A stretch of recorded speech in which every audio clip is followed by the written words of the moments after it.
बच्चों, आज हम देखेंगे क्लास 12th जीव विज्ञान बायोलॉजी के मोस्ट इम्पॉर्टेंट टॉपिक्स।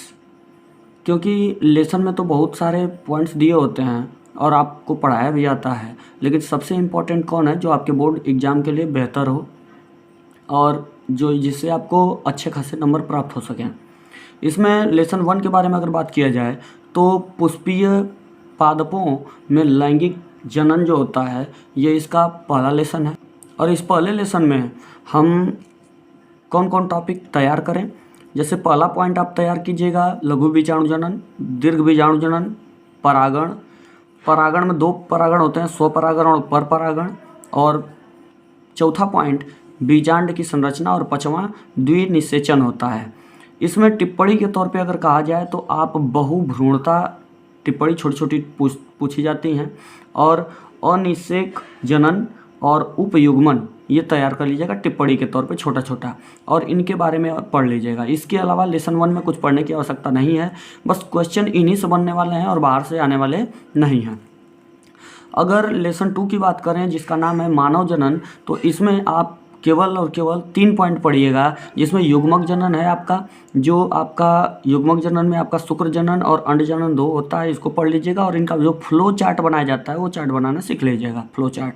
और आर्तव जो चक्र होता है इसे पढ़ लीजिएगा। नर व मादा जनन की संरचना के बारे में आप जानकारी कर लीजिएगा। इतना पॉइंट पढ़ने के बाद आपको लेसन 2 में कुछ पढ़ने की आवश्यकता नहीं है। लेसन 3 की बात करें जनन स्वास्थ्य की, तो जनन स्वास्थ्य में आप पहला पॉइंट यौन संबंधी रोग जो होते हैं, एड्स है, गोनोरिया है, सिफिलिस है, इसके बारे में पढ़ लीजिएगा। इसके अलावा कुछ मत देखिएगा। और फिर दूसरा पॉइंट जो है परिवार नियोजन और इसकी विधियाँ होती हैं, अस्थायी अस्थायी विधियाँ सब होती हैं, उसको पढ़ लीजिएगा। और तीसरा पॉइंट अगर कहा जाए तो सहायक जनन तकनीकी होती है, जो GIFT होता है, गिफ्ट होता है, IVF होता है। और क्योंकि इनके ऊपर टिप्पणी पूछता है, टिप्पणी और इसका फुल फॉर्म अवश्य तैयार कर लीजिएगा। इसके अलावा तीसरे लेसन में आपको कुछ पढ़ने की आवश्यकता नहीं है।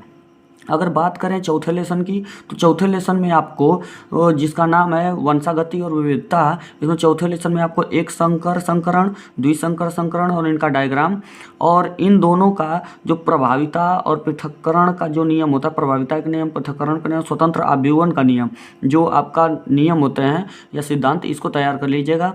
और फिर इसके बाद अपूर्ण प्रभाविता और सप्रभाविता को शॉर्ट में तैयार कर लीजिएगा। और मनुष्य में लिंग निर्धारण क्या होता है इसी को पढ़ लीजिएगा। और आनुवांशिक रोग पढ़ लीजिएगा चौथे लेसन में। इसके अलावा कुछ पढ़ने की आवश्यकता नहीं है। फिर बात करें 5वें लेसन की जिसका नाम है विकास, तो इसमें जैव विकास और इसके प्रभाव क्या होते हैं इसके बारे में पढ़ लीजिएगा। डार्विन लायमार्कवाद पढ़ लीजिएगा, उत्परिवर्तनवाद पढ़ लीजिएगा शॉर्ट में। और इसके बाद ये क्यों उत्परिवर्तनवाद किसका है, ह्यूगो डिवीज का है, इसको तैयार कर लीजिएगा अच्छे तरीके से शॉर्ट में।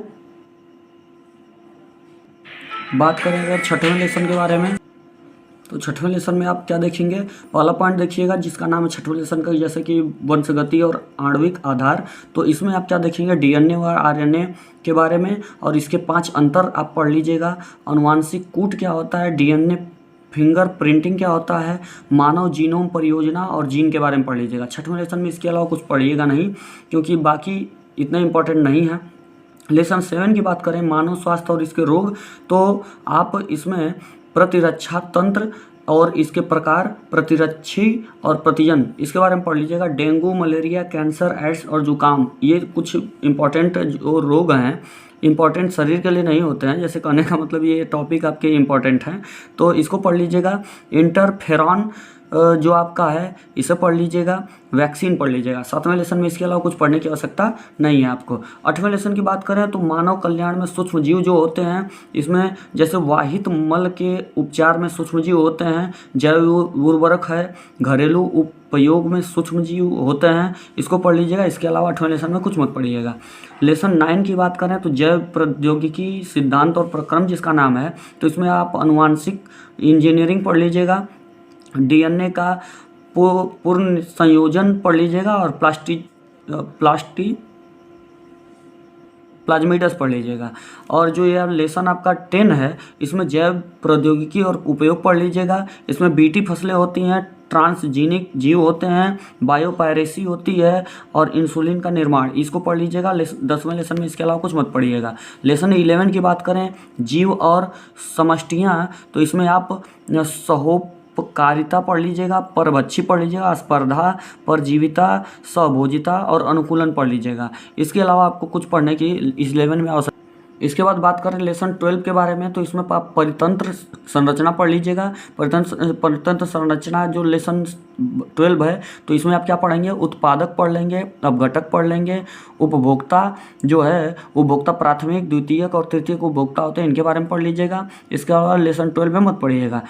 फिर इसके बाद लेसन 13 में आपको क्या पढ़ना है, जिसका नाम है जैव विविधता संरक्षण। इसमें आप जैव विविधता पढ़ लीजिएगा, हॉट स्पॉट पढ़ लीजिएगा, रेड डाटा बुक क्या होता है इसके बारे में पढ़ लीजिएगा, जैव विविधता और संरक्षण पढ़ लीजिएगा। इन टॉपिक्स को आप तैयार कर लीजिएगा बच्चों। अगर आप लोगों का अगर इससे कोई फ़ायदा होता है इस वीडियो को बनाने से, तो मुझे बहुत खुशी होगी। तो आप लोग इन टॉपिक्स को तैयार कर लीजिएगा, जिससे आपका बोर्ड का एग्ज़ाम में आपको किसी प्रकार की कोई दिक्कत न हो।